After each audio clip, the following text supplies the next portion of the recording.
Demand గత కొన్ని నెలలుగా విపరీతంగా పెరుగుతుంటే దాన్ని క్యాష్ చేసుకున్నది ఎవరయ్యా ఇప్పుడు అంటే ఈ బంగారాన్ని తవ్వేటట్టు అంటే మన వ్యాపారులు క్యాష్ చేసుకున్నారా, పైనోళ్ళు క్యాష్ చేసుకున్నారా, ఇదంతా ఒక ఎత్తు అయితే బుర్కినా ఫాసో ఇప్పుడు $18 బిలియన్ బంగారం మీదనే సంపాదించిందంట. ఎట్లాగా అంటే అక్కడే ఈ అంటే ఆఫ్రికన్ కంట్రీస్‌లోనే బంగారం దొరికేది.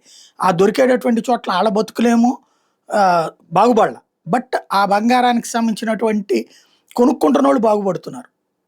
కానీ అది ఉంది కాబట్టి ఆ మాత్రం డబ్బులైనా వస్తున్నాయి. బుర్కినా ఫాసోకి సంబంధించి ఇబ్రహీం ట్రరోర్ లీడర్ అయ్యాక అంటే ఓ రకంగా సైనిక తిరుగుబాటు చేసి అదే ఆక్రమించుకున్నారు. అదే ఇప్పుడు వారెన్ బఫెట్ లాంటి వాళ్ళు లేకపోతే అమెరికాకి సంబంధించినటువంటి కీలకమైనటువంటి వ్యవస్థ రూపకర్తలందరూ కూడా అక్కడే కథ నడిపేటటువంటి వాళ్ళు. వాళ్ళు ఇప్పుడు ఇక్కడ డబ్బులిచ్చి కొనుక్కునేటటువంటి వాళ్ళు. ఇతన్ని పెట్టింది వాళ్ళేననమాట. ఇతను ఆ విధంగా ఆళ్ళకి సప్లై కూడా బానే చేసి పెడుతున్నాడు.